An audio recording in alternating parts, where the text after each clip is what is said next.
happened with her home. Her roof was tore off of her main house. It's unlivable now. Yep. It's totally torn apart on the other side. And here's the back of the house. The roof totally flew off.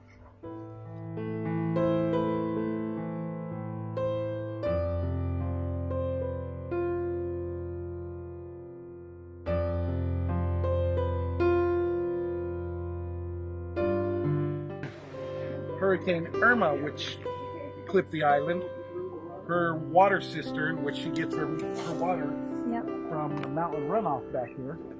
Yep. She had a cistern up on the mountain, and the road collapsed.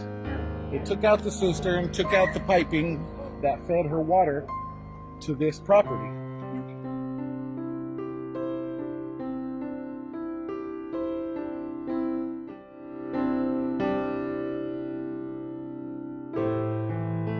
Heroes. Yeah. We're not heroes. We're a group of people doing what we can to help others. You've done what you can around your neighborhood to help people that need it. Well, you're rare people, so you're my heroes. You know, not everyone has that.